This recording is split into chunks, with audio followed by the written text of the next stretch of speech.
healing, seeking and praying.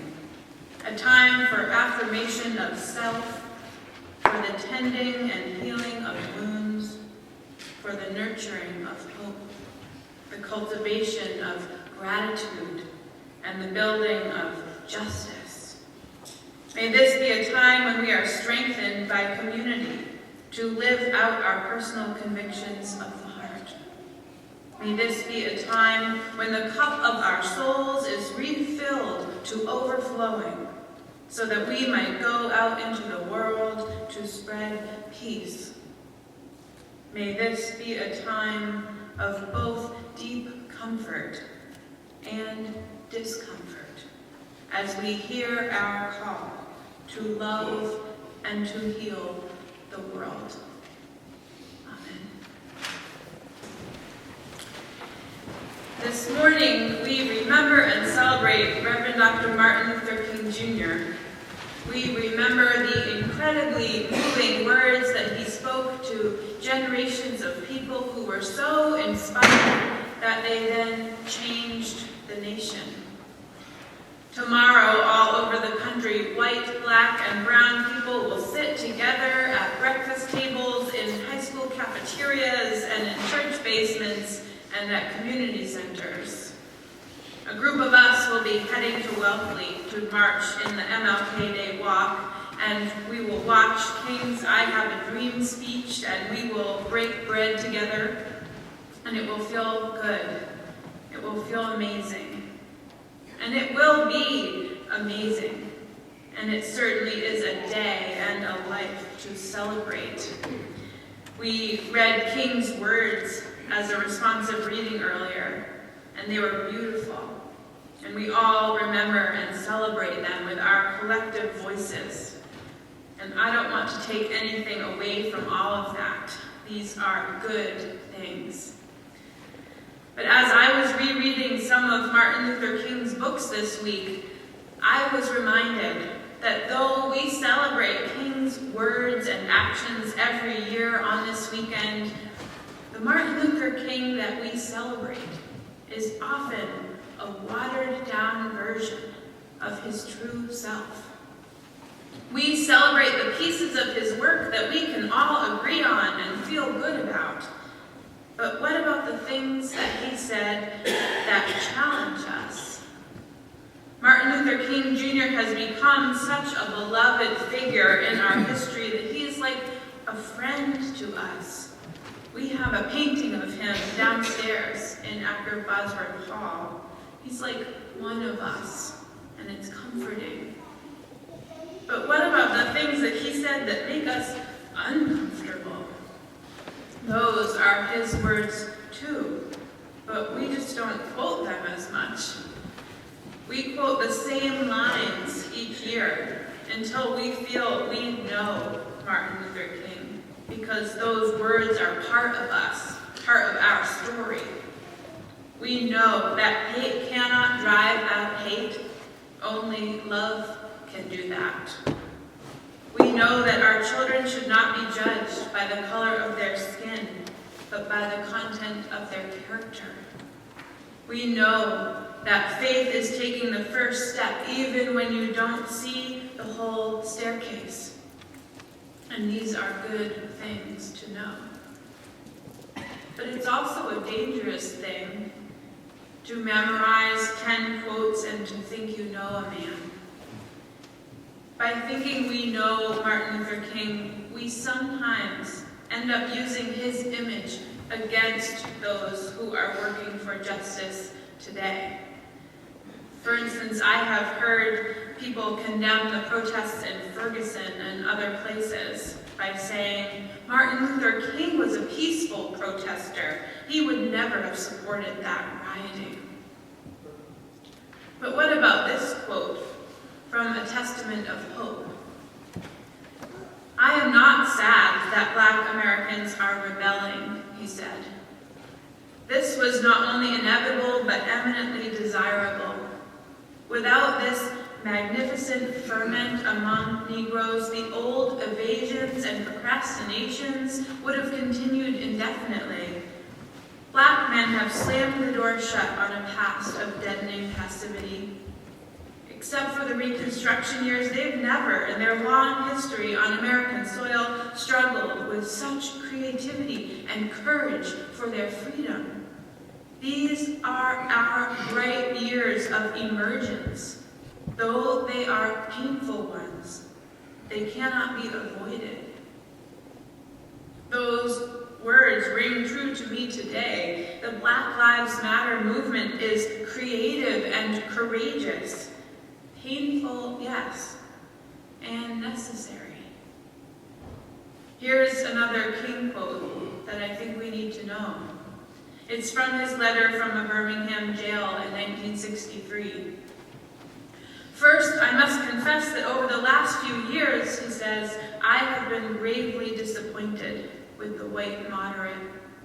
I have almost reached the regrettable conclusion that the Negro's great stumbling block in the stride toward freedom is not the white citizen's counselor or the Ku Klux Klanner, but the white moderate, who is more devoted to order than to justice, who prefers a negative peace, which is the absence of tension, to a positive peace, which is the presence of justice, who constantly says, I agree with you in the goal you seek, but I can't agree with your methods of direct action, who paternalistically feel that he can set the timetable for another man's freedom, who lives by the myth of time, and who constantly advises the Negro to wait until a more convenient season. Shallow understanding from people of goodwill, he said, is more frustrating than absolute misunderstanding from people of ill will. Lukewarm acceptance is much more bewildering than outright rejection. I try to remember that quote every time I am tired of our racial justice work. Every time I see parishioners getting uncomfortable and I am tempted to smooth things over instead of dig into the hard and uncomfortable work. If we are going to celebrate Martin Luther King Jr. every year, then we need to pay attention to all of his words, not just some of them, the ones that challenge us as well as the ones that make us feel good about ourselves. And we also need to educate ourselves about some of the radical things he stood for. For instance, at the end of his life, King was campaigning for a guaranteed income for all Americans, whether you are working or not. Did you know that? It was part of what he called the Poor People's Campaign, the last major project that he worked on. He felt like the economy was the most crucial thing that the Black community and poor people of every color were confronting, that none of the other problems could get better while people remained in poverty. There was a literal depression in the Negro community, he said, but people weren't calling it that. When you have mass unemployment in the Negro community, he said, it's called a social problem. When you have mass unemployment in the white community, it's called a depression. In what would be his last Sunday sermon, King preached, "We are coming to Washington in a poor people's campaign. Yes, we are going to bring the tired, the poor, the huddled masses. We are coming to demand that the government address itself to the problem of poverty. We read one day, we hold these truths to be self-evident, that all men are created equal, that they are endowed by their Creator with certain inalienable rights, that among these are life, liberty, and the pursuit of happiness. But if a man does not have a job or an income, he has neither life nor liberty, nor the possibility for the pursuit of happiness. He merely exists. We are coming to ask America to be true to the huge promissory note that it signed years ago. And we are coming to engage in dramatic nonviolent action, to call attention to the gulf between promise and fulfillment, to make the invisible visible. King believed that the government was obligated to provide both work and income for those left behind by capitalism.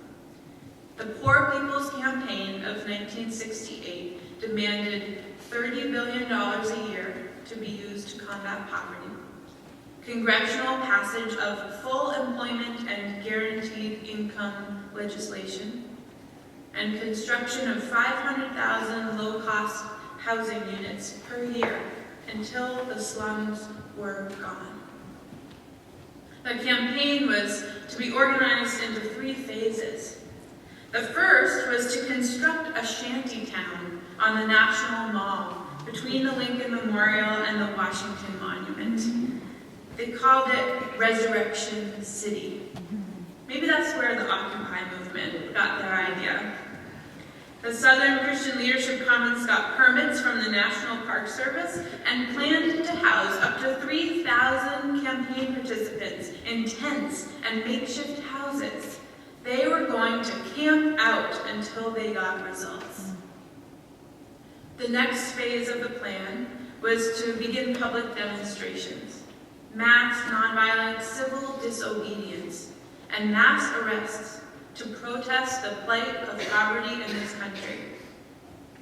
And the final phase of the campaign was to launch a nationwide boycott of major industries and shopping areas to prompt business leaders to pressure Congress into meeting the demands of the campaign. As you've probably figured out, the Poor People's Campaign did not go according to plan. On April 4th, 1968, as he was working with striking sanitation workers in Memphis, Reverend Dr. King was assassinated. Movement leaders debated whether to go forward with the planned demonstrations, but supported by King's wife, they chose to continue the march with Ralph Abernathy as the new leader. The first week of the campaign brought a wave of nearly 5,000 demonstrators to Washington, and it was a diverse group: Native Americans from reservations, Latinos from the Southwest, impoverished whites from West Virginia, rural and urban blacks. At its peak, the number of protesters reached nearly 7,000, but fell far short of the 50,000 people they had planned for. They did build Resurrection City, but then it began to rain, and rain, and rain. The ground turned to mud, causing the tents to weaken and collapse, and eventually people began to leave. They were wet and miserable. Without King to spearhead the effort, there was division among the movement leaders, and tensions grew among the demonstrators, at times causing violent outbursts. And then the final blow came. The movement's principal supporter in Congress, Senator Robert Kennedy, was killed. Resurrection City closed 2 weeks later. In 1968, at the time of the Poor People's Campaign, 25 million Americans, nearly 13% of the population, were living below the poverty level. Last year, 43 million Americans lived below the poverty level, 13.5% of the population. At our next Unitarian Universalist General Assembly this summer, we will be voting on a statement of conscience on escalating inequality. We will be taking up all the issues that were at the heart of the Poor People's Campaign and asking what our faith is calling us to do about them. Obviously, the work is still there to be done. Part of the statement says, our faith as Unitarian Universalists requires that we respond to economic injustice. We cannot ignore the harm caused when people at the top control and receive most of the resources. And those that carry out the work of the world struggle to survive. We know that there is enough for all, but not enough for greed. And that we can create a world based on inclusive wealth creation and wealth sharing. Our sources, principles, and theologies compel us to act. As we look together at these issues in the coming years, let's allow Martin Luther King's last project to echo in our minds as we again take up economic inequality as a major issue of our time. Maybe this won't mean a guaranteed income for all Americans, but maybe it will. Or maybe it will mean a livable minimum wage, a tax structure that fairly taxes the wealthy and corporations, free universal health care, affordable housing for all. And if this seems too big and too beyond our control and impossible with the administration, maybe we can use Martin's words to at least inspire our own individual action, like assessing how we personally spend money and use our money in support of our values. Maybe we can seek out and support Black-owned businesses in this town. Maybe we can commit to knowing where our clothing is made and if manufacturers have fair and ethical labor practices. It might mean not shopping at one of our usual stores if there is a picket line, moving accounts from corporate banks to local banks, or even just talking about race and class and money more openly as a congregation. Certainly, I think it means understanding all of what Martin Luther King stood for, even the parts that sometimes make us uncomfortable or that push us beyond our comfort zones and into new relationships. We are caught in an inescapable network of mutuality, Martin said, tied in a single garment of destiny. Whatever affects one directly affects all indirectly. I can never be what I ought to be until you are what you ought to be. And you can never be what you ought to be until I am what I ought to be. Amen.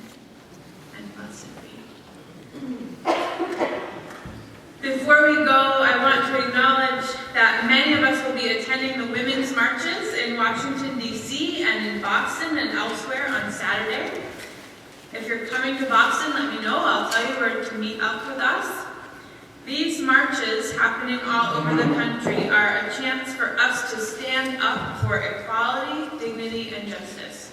They are led by women, and women's voices will be central, but all are welcome to participate. My colleague, Erica Hewitt, wrote a wonderful blessing for the occasion, and I'd like to share it with you. So would all of you who will be marching next weekend please stand as you're able for this blessing. All right, we're marching. May you be safe. May you be free from all harm. As the road carries you toward your fellow pilgrims, may you sense the presence of those who travel with you in spirit, whose hopes and hearts are tucked into your pockets, who name your journey's purpose as sacred. May you encounter strangers as kindred, and may that recognition of kinship bring joy to your journey. May you witness a dazzling tapestry of colors, languages, genders, ages, and bodies, proud testament to and humbling display of our humanity. May the crowds be gentle, friendly, and patient.